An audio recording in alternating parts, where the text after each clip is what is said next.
da sociedade africana na educação sexual, ok? Dá para ouvir todo mundo? Alô? Tá se ouvindo. Vamos a ouvir, tranquilo, pode seguir. Ok, o papel da Estamos sociedade... a ouvir, papai. Ok, o papel da sociedade africana na educação sexual. Aí, no primeiro slide, tem alguns tópicos que eu quero falar, não é? Que é a sexualidade na tradição judaico-cristã, a questão teológica,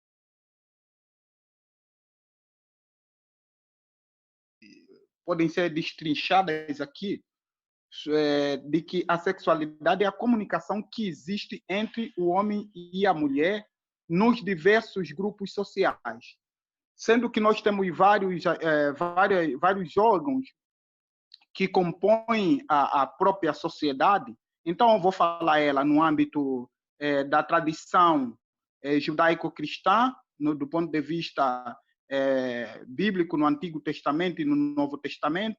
Vou falar ela na cultura banto um pouquinho, de forma simples, porque eu não tenho tanto conhecimento. E aí vai, tá bom?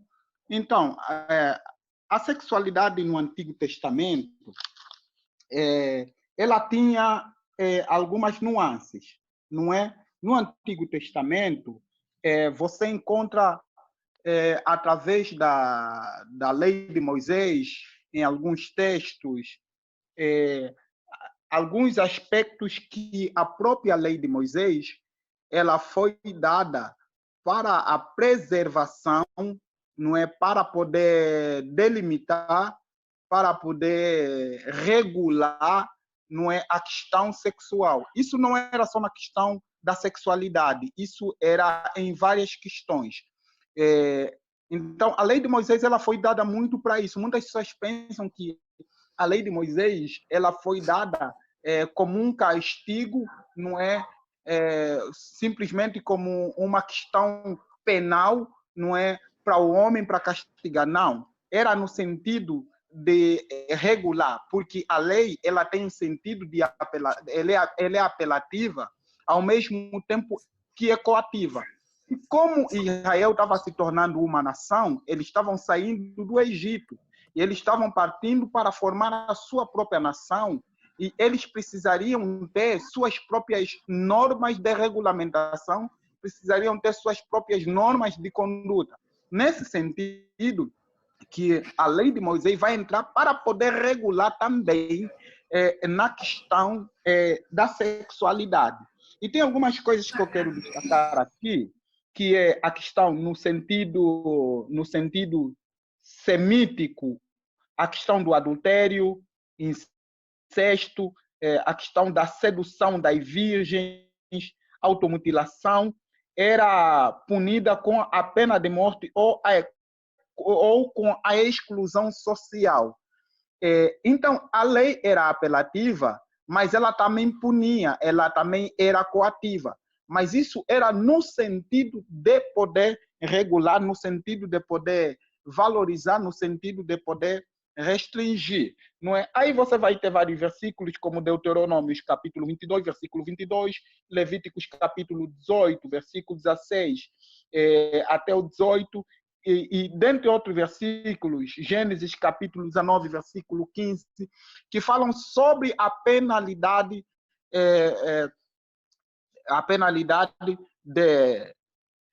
desses atos infratores na comunidade. Por que eu toco nisso? Como já frisei ali, não é? A sexualidade é a comunicação que existe entre o homem e a mulher nos grupos sociais.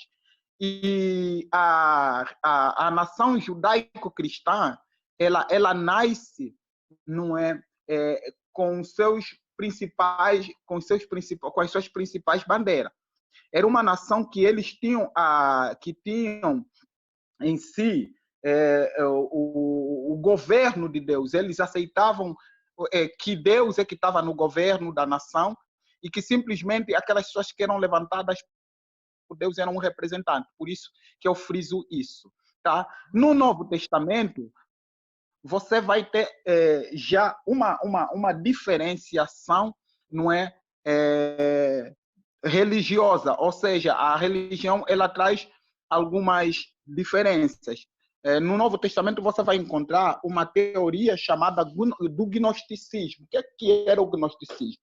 O gnosticismo era uma religião que se assemelhava ao cristianismo, né? Que se assemelhava ao cristianismo, que ela vai condenar todos os aspectos que têm a ver com a questão do corpo. Ela simplesmente condenava o corpo, ele dizia que tudo que vinha do corpo era má e de que somente as coisas espirituais é que eram boas.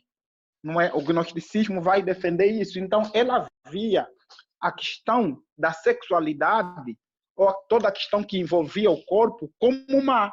Dentro disso, a sexualidade e a própria questão sexual era visto como o pecado, não é?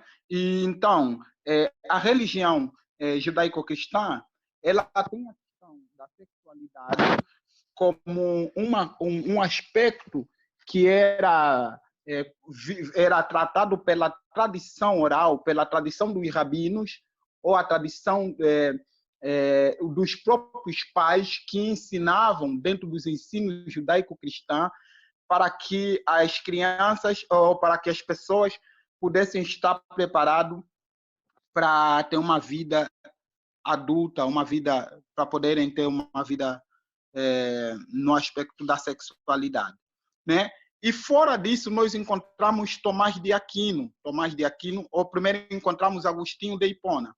Agostinho de Hipona é um dos bispos da Igreja Cristã que ele aparece entre o 3º e 4º século da era cristã. Ele que cozinha toda a questão da teologia sistemática da Igreja Evangélica é feita por ele. E Agostinho via a sexualidade sobre 2 aspectos. Primeiro, na questão do amor da comunidade, né? Na questão do amor da comunidade, ou seja, a maneira como essas pessoas que estão se relacionando, o homem e a mulher, elas têm que se comportar diante da comunidade, como que elas transparecem, como que elas manifestam isso. E a segunda, Agostinho via do aspecto da procriação, que a sexualidade ela era vista como um dos aspectos primordiais, e até a própria Bíblia vai mostrar isso, que era a procriação. Então, Agostinho associa a sexualidade do ponto de vista do aspecto da comunidade entre o homem e a mulher e do ponto de vista da procriação. Aí vai surgir no século XII, XIII, Tomás de Aquino. Tomás de Aquino ele vai acrescentar mais um elemento na questão da sexualidade, que é a questão da satisfação mútua entre o homem e a mulher. Então, Tomás de Aquino, no século XII, XIII, ele acrescenta dentro daquilo que são os ensinos de Agostinho, do bispo de Hipona, né, na questão da sexualidade, de que a sexualidade ela é para que o homem e a mulher manifestem isso na comunidade, na questão do amor, para que o homem e a mulher possam procriar, mas Tomás de Aquino vai dizer também para que ambos possam se satisfazer um ao outro, né? Aí vai surgir depois, 1935, não é? Albert Dons dizia que o objetivo primordial é a perfeição dos cônjuges na perspectiva da complementaridade mútua, né? Esse homem aqui, Albert Dons, ele vai dizer que a sexualidade ela serve, não é? Ela prepara o homem e a mulher para que eles possam, do ponto de vista para que eles possam se complementar mutuamente um ao outro. Esse é o aspecto da sexualidade na tradição teológica cristã. né? Porque a religião, ela também tem a sua própria contribuição na questão da sexualidade dentro das comunidades. Na cultura banto, vamos encontrar a incisão, não é? A incisão na cultura banto, ela é muito presente. Quando eu falo da cultura banto, nós estamos falando de alguns países que são dessa mesma origem, né, que vem da origem banto, e elas discorrem um pouquinho por todo o nosso continente. E você vai encontrar a incisão. O que é a incisão? A incisão fala sobre a mutilação de alguns órgãos, de um órgão feminino, não é? Que tem a ver com um prazer. Eu não vou saber explicar bem isso, talvez Anzá depois pode falar, que tem mais conhecimento de psicologia, ela que é estudante de psicologia, pode falar sobre, não sei se é o clitóris, o órgão que proporciona o prazer na mulher. Esse órgão, ela sofre uma pequena cirurgia com alguns instrumentos cortantes, e isso é chamado de incisão. Essa é uma prática que existe muito, né, na cultura banto, alguns países como Nigéria, Mali, Egito, não é, no norte da África, um pouquinho para baixo do norte da África, naquela região central da África, existe essa prática. A incisão nas meninas para a vida comunitária, ou seja, quando a menina está entrando na fase da adolescência ou puberdade, que a Anzá falou ali, eles realizam essa incisão na menina como um modo de apresentar a menina à comunidade ou dizer que ela está entrando na fase de mulher, que ela está se tornando uma mulher. Aí vem as mutilações também, mutilações sexuais, né? Aí vem a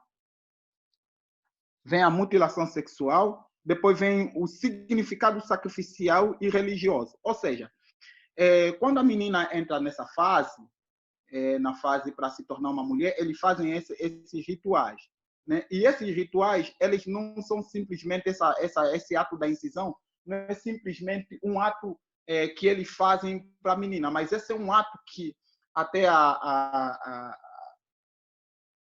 irmã que me antecipou, ela falou um pouquinho do aspecto cultural dentro da nossa realidade africana. Ou seja, essa incisão é para tirar o prazer da mulher. A mulher, quer dizer, a mulher não tem o direito do prazer, e isso mostra muito bem a posição da mulher em muitas partes do nosso continente, porque a mulher, ela não tem esse direito do prazer no ato sexual é tirado dela, porque entende-se de que a mulher pode trair o homem, então ela é roubada desse direito, não é? E só o homem tem esse direito. Então, isso mostra muito bem a posição subjugada da mulher em muitos lugares do nosso continente, em muitas partes do nosso continente, é tratada disso. Então, esse ato, ela tem um significado litúrgico, tem um significado religioso, tem um significado cultural, não é? Nas culturas africanas, esse ato da automutilação. O autoritarismo dos mestres consegue modelar a vontade dos jovens, das jovens que costumam ficar submissas ou doces aos poderes políticos, sociais e mágicos para o resto da vida. Ou seja, as mulheres, muitas das vezes, são criadas nesse sentido. São criadas no sentido de elas já serem submissas em algumas culturas, alguns lugares do nosso continente, na cultura banto, não é? Elas são já educadas, não é? Que devem se subjugar ao marido, nesse sentido, que o prazer é algo que deve ser só oferecido ao próprio homem, não é? E elas acabam obedecendo por causa das autoridades que estão nas comunidades. Essas autoridades são mestres, são autoridades tradicionais, são autoridades políticas, e aí entra muito a questão mística, tradicional do nosso continente, que a gente sabe, em que muitos lugares, nos interiores, não é, onde a modernidade ou a pós-modernidade não chegou ainda, não é? As meninas, os jovens, as adolescentes, elas já crescem sendo forjadas, sendo praticamente preparadas para esse tipo de coisas, não é? A ausência, vou entrar no outro slide, que é a ausência dos pais agora no que tange ao aspecto da sexualidade na vida dos filhos. Não é? Isso estou falando bem já dentro do nosso, da nossa realidade em Angola, não é? A ausência dos pais no que tange ao aspecto da sexualidade dos filhos. A irmã que me sucedeu ali, ela falou muito bem, não é? Sobre, muitas vezes, o homem na nossa cultura, ele tem muito a missão de cuidar da provisão da casa, não é? O homem sai, vai trabalhar, não é, para que ele possa trazer o sustento da casa. E a mulher fica com a missão de educar os filhos. Então, muitas das vezes, não é, essa questão da sexualidade, ela é terceirizada muitas das vezes para a mãe. Ela é terceirizada para a mãe, né? A participação, ela é terceirizada para a mãe. E muitas das vezes, eu até estava falando aqui com a minha esposa, eu não me lembro, vou terminar, estou indo para o final, eu não me lembro durante a minha fase de crescimento, e falo de mim, o meu pai ou a minha mãe terem conversado comigo na questão da sexualidade, preparando-me para a vida adulta e tal. Eu não me lembro. Tudo que eu sei sobre isso, eu fui aprender na escola e fui aprender com amigos. Então, você pode ver muito que a ausência do pai para ir buscar o sustento, e muitas das vezes a mãe que também tem outras coisas para fazer, eles acabam não participando muito, pelo menos na minha geração, não sei hoje, os pais de hoje, não é, acabam não participando, e o filho vai buscar conhecimento na escola e vai buscar conhecimento fora, né? Eu queria falar também um pouquinho sobre os meios de comunicação, mídias sociais e suas influências na sexualidade. Tem um psicólogo aí, talvez ele possa explicar melhor essa questão da influência das mídias e da comunicação na sexualidade, não é?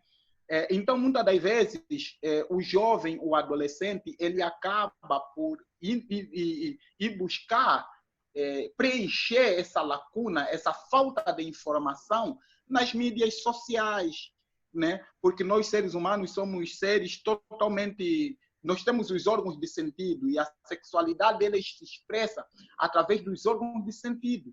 E nós temos a visão, a audição, nós vemos as coisas, ouvimos as coisas e somos estimulados através disso. Então, os jovens, os adolescentes, eles procuram preencher, não é, muitas das vezes, na nossa realidade em Angola, a ausência de informação dos pais, não há pouca participação dos pais nesse sentido, através das mídias sociais e da comunicação. E nós sabemos como que a televisão hoje ela é sensualista, a televisão hoje é sensualista. Tem muitas novelas, acabam passando um monte de coisas, e os jovens vão aprendendo isso não de forma direta. Isso deveria ser um aspecto que a própria família, não é, e deveria ser um dos principais, ou se não o principal expoente nessa questão. As instituições religiosas e a sua contribuição na sexualidade. Ora, nós vemos que a igreja local, quando algumas pessoas que frequentam algumas comunidades, não é, chegam à fase do matrimônio, tem os cursos de noivados, tem aquele curso de preparação, entra também a questão dos padrinhos, não é, dando alguns conselhos, passando algumas experiências.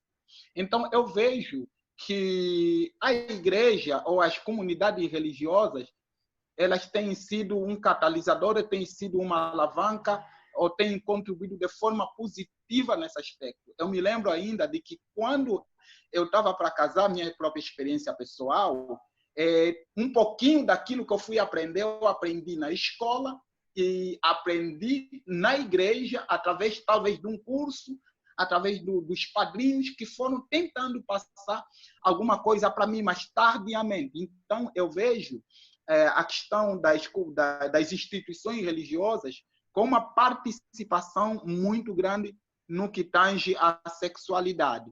o outro aspecto que eu queria frisar aqui para terminar é as influências externas. Como já falei, muitas das vezes o adolescente ele não encontra esse balizamento, esse fundamento, não encontra essa passagem de instrução, de informação, de valores, não é, em casa, e ele acaba, não é, com toda a curiosidade, encontrando a informação no amigo, encontrando um amigo falando, olha, tem isso aqui, tem aquilo ali. Ela acaba buscando, não é, esses subsídios de forma distorcida fora, não é, com um jovem da sua idade, com pouca experiência ou com quase nenhuma experiência nesse sentido. Então, é muito importante aqui, terminando mesmo agora, é muito importante aqui a questão dos pais,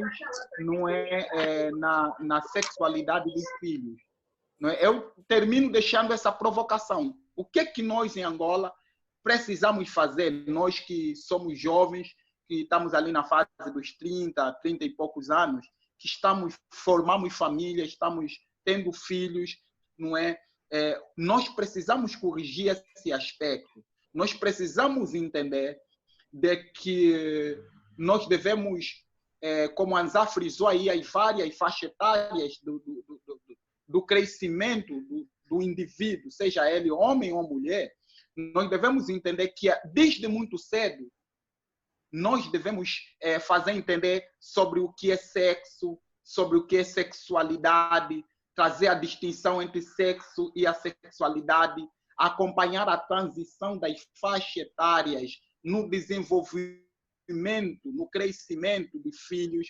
Nós devemos saber aproveitar essa faixa etária para poder transmitir de forma progressiva e paulatina esse conhecimento, tanto para homens quanto para mulheres, para quando chegarem na adolescência ou na puberdade, elas poderem ter o máximo de informação possível, tentar se aproximar no filho, quebrar essas barreiras, quebrar esses tabus, não é? Aprender de que nós devemos entender que se o filho não tiver esse balizamento em casa, esse preparo, esse fundamento em casa, quando ele começar a desenvolver as capacidades físicas e biológicas, ele vai procurar esse conhecimento fora. Essa é a participação que eu queria deixar aqui, sem mais me alongar, porque eu acredito que os outros também vão tocar em muitos aspectos.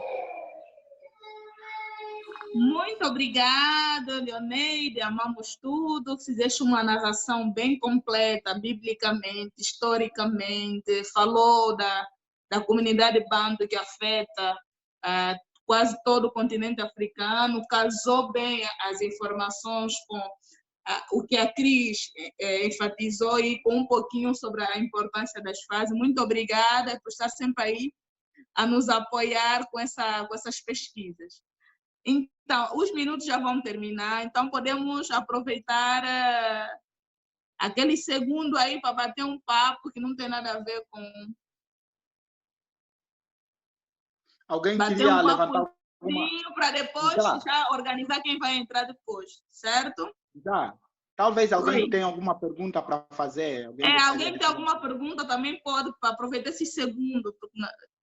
Porque talvez faltou algum aspecto que precisa ser claro. Ok. Dar uma clareza.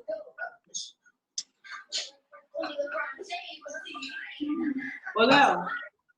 Oi. Pode desativar o compartilhamento de tela rapidinho? Não entendi. Desativar o compartilhamento de tela. Compartilhamento de tela? Desativa aí. Ok. Para desativar. Tá bom. Alguém tem alguma dúvida? Não, né? Então, tá tudo aberto aí?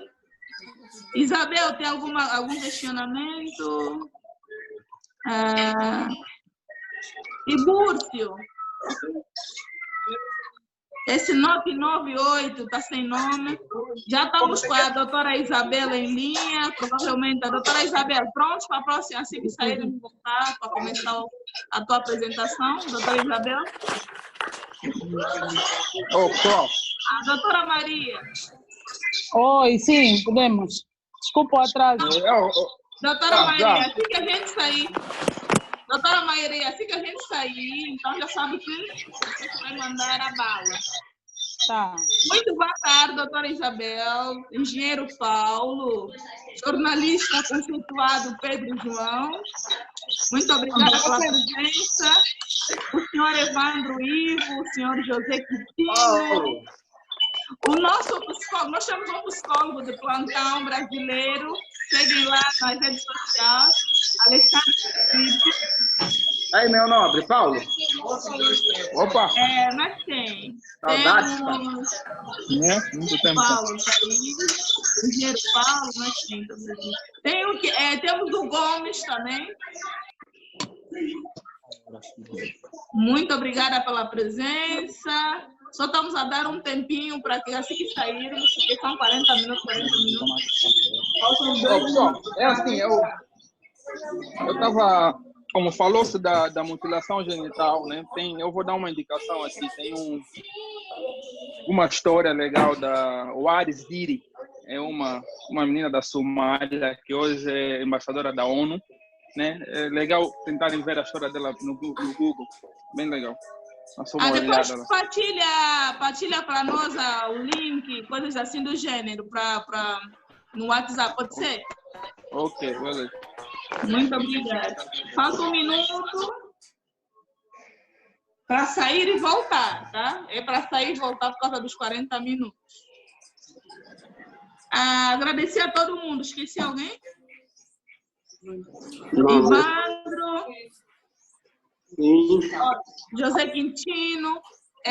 Vários participantes não puderam porque está muita chuva em Angola e temos aqueles problemas de falta de luz. E vários deles já mandaram mensagem que está mesmo sem luz e não tem como. Não tem luz, não tem internet. Problemas nossos que a gente já conhece.